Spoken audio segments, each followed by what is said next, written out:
भीम धर्मराज कहता है कि भीम अगर सच्चाई जाना चाहता तो रोज रात के द्रौपदी जाति कहाँ है उसका पीछा कर।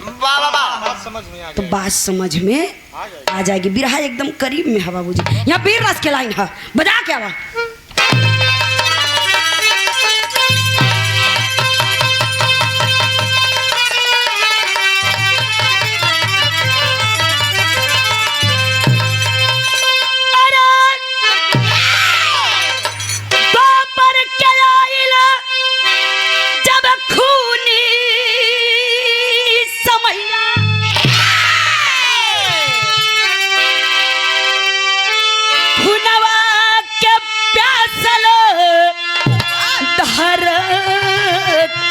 होले अरे होले रावण के माउतिया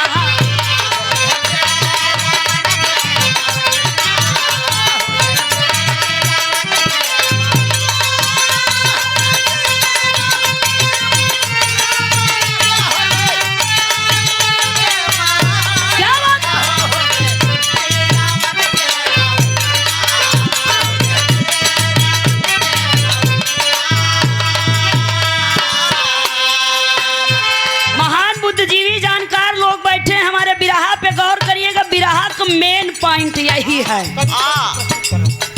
कवि ने क्या लिखा है इस बिरहे में, तर्क है, गौर करिएगा। कहना है क्या बात है। दिन भर लागे जहां लसियन के ढेर हो,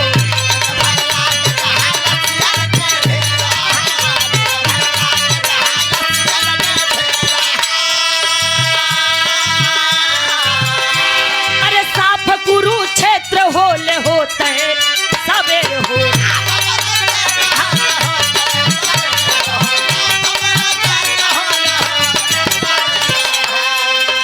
गौर करिएगा क्या बात है। कैसे समर भूमि खाली हो जाला,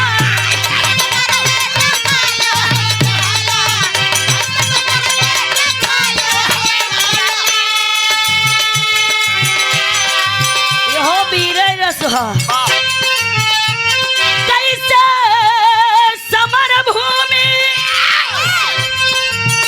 खाली हो जाला, अरे जले नहीं को लासिया होले रावण के मौतिया।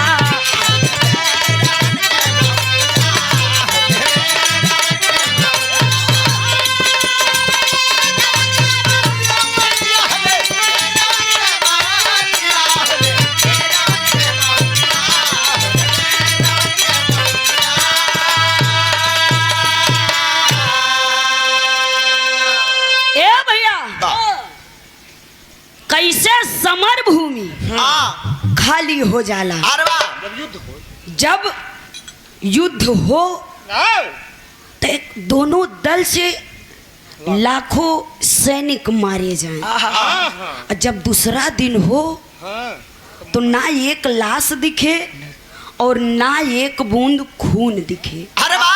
वो लाशें होती क्या थी? सवेरे मैदान एकदम साफ रहा। सुबह हो तो एकदम मैदान साफ रहे। वो लाशें कवि ने लिखा तर्क कि ना वो लाशें जलाई जाती थी ना वो लाशें दफनाई जाती थी। वो लाशें होती क्या थी? भीम अर्जुन से कहा, धर्मराज भीम से कहा कि भीम सच्चाई जाना चाहता तो रोज रात को द्रौपदी जाति कहाँ है उसका पीछा करो तो सच्चाई जान जाओगे। अरे वाह।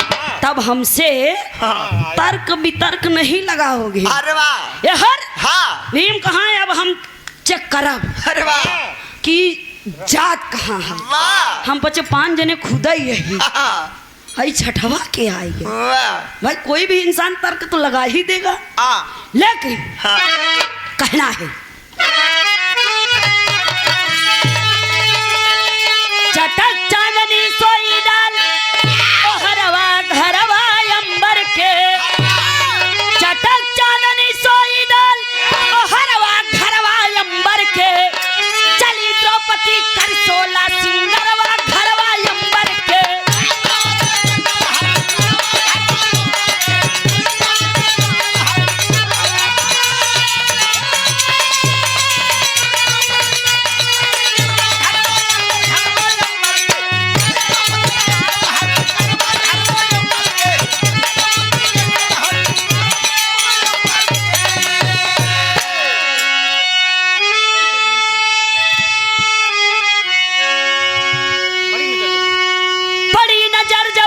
भीमसेन के देखे रूप बिकराला हो, आँख खुली की खुली रह गई, बड़ा नया ईसन पाला हो।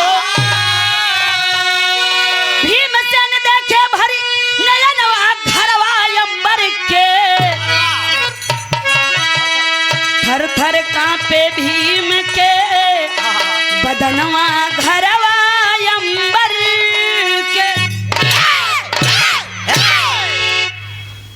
द्रौपदी एक दिन 16 श्रृंगार करके आधी रात को चल देती है बाबू। अरे वाह। अब भीम चौकिल्ला रहे कि आज हम पीछा करब, देखी जाती कहाँ। अरे वाह। अब भीम धीरे धीरे देखो पीछा करे यहाँ। द्रौपदी कुरुक्षेत्र के मैदान में गई, अब भीम झाड़ी में लुकाई गई। और द्रौपदी बाबूजी कवि ने लिखा इतना विकराल रूप बनाई, अरे वाह। जिसको रणचंडी का रूप बताया गया। जब विकराल रूप बनाती है और मुंह खोलती है, वाह। ये मैं नहीं कह रही हूँ, ये हमारे कवि कह रहे हैं। वाह वाह। और जितनी लाशें उस कुरुक्षेत्र में थी, अपने से उठ उठ के कुल द्रौपदी के मुही में जात रहा। अरे वाह। जब ई दशा भीम देखे, जब ई दशा भीम देखे, तलागे मुँहता। हे! सही कहा था। हमरे जान दुइये जने के माया के लघु शंका लगी। वाह। के एक रावण के लगी, जब शिवलिंग लय के चल दे माया के लघु शंका लगी। बैजू अहिर के तमाय दिन कहाँ भैया, जब तक हम आओ ने के जमीन पे रखे जी। अरे वाह। अब वो गए माया के लघु शंका काहे मट मिटाए। जब तक बैजू वहीर शिवलिंग के जमीन पे पटक नहीं दिया। अरे वाह। एक उनके माया के लघु शंका लगी रही, हाँ। और दूसर माया के लघु शंका बाबूजी भीम को लगी। अरे वाह। तो तब तक मुँहते। जब तक द्रौपदी पूरी लाश के भक्षण कर नहीं ले गए। जब पूरी लाश खा चुकी, मुंह चिपकाए, तो इधर भीम को लघु शंका पटाए गए। तब द्रौपदी तिरछी नजर भीम के देखा था। अरे वाह। अब भीम थर थर थर थर कांपता है कि कहा अरे वाह। अगर देखत बा, अगर मुंह खोले तो हमारा ही नंबर तो हमारे नंबर खाई ले। वाह। हम इनके न ले जाए। भीम कांपत कांपत द्रौपदी के सामने गए। द्रौपदी कहा कस हो ए तक चला आया, तू सोचा का कि हम जनबे न भय। ए भीम, जौने दिन तू खोथरिया से झांकत रहे तब हम जाना। अरे वाह। और आज एह तक पीछे पीछे आया, इतना देर तक लघु शंका कर तब हम जाना। अरे वाह। इतना लाज के हम भक्षण कई ले गए। तोहरे जैसे भीम टीम के खाद कितनी देर। अब भीम कांपा तो काहे ना खाई ले गो, काहे छोड़ दी हूँ, अरे वाह। काहे ना घोटी गो। वाह। तब द्रौपदी आखिरी और अंतिम भाव में, तब भीम द्रौपदी से पूछ रहे हैं कि काहे हमके छोड़ दी हूँ, अरे वाह। काहे ना ही घोटी गौ गौ कहना है।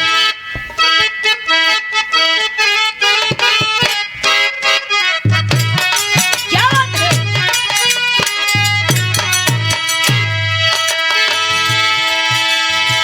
धन धन देवी धन तोहरी करनिया बाटे,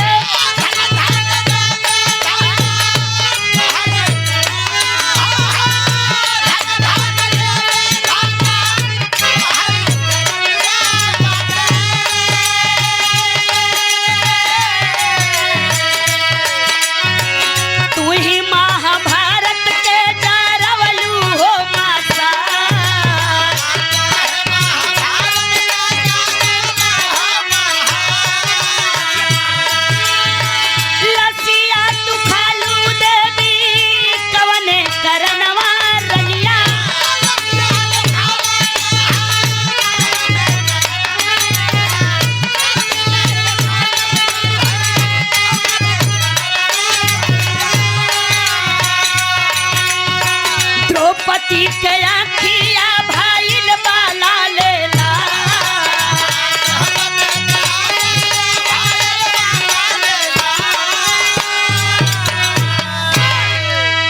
भीम कहाँ काहे नहीं घोट गऊ हो काहे हमके छोड़ दी हूँ।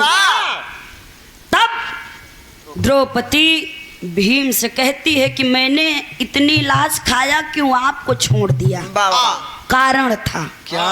कौन कारण रहा? द्रौपदी भीम से बता रही है आखिरी और अंतिम भाव में कहना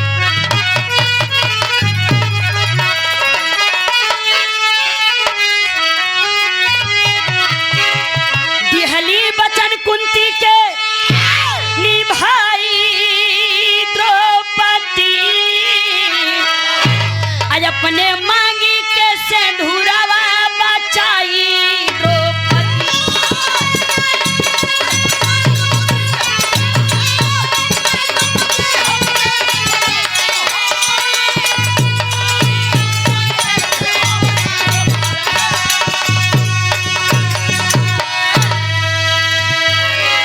रणरंगी पांचों पांडो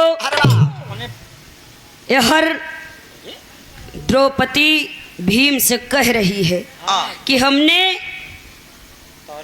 तोहरे माई अपने सास यानी कुंती के वचन दे रहे कि जा महा तहार पांचों पुत्र सलामत रही हैं लेकिन बाकिया खून की नदी बही क्यों बची ना। वही वचन की वजह से वही कारण से भीम तू जिंदा है और सही सलामत है हमारे मांगी को सिंदूर है तू बच गया। ये हर महाभारत की लड़ाई समाप्त हो गई बाबू। पांचों पांडव विजयी हुए। तो पांचों पांडव जब विजयी बहन तो अपन अपन बाह फुलाए कहना है रणरंगी पांचों पांडव आपस में बाह फुलाए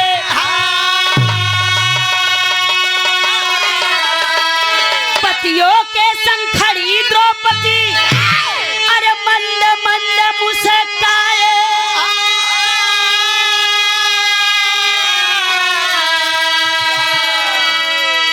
हर पांचों जने आपस में बाह फुलानु कहा तो हम जीताऊ कहा तो हम जीताऊ कहा तो हम न होई तो लड़ाई न होई क्यों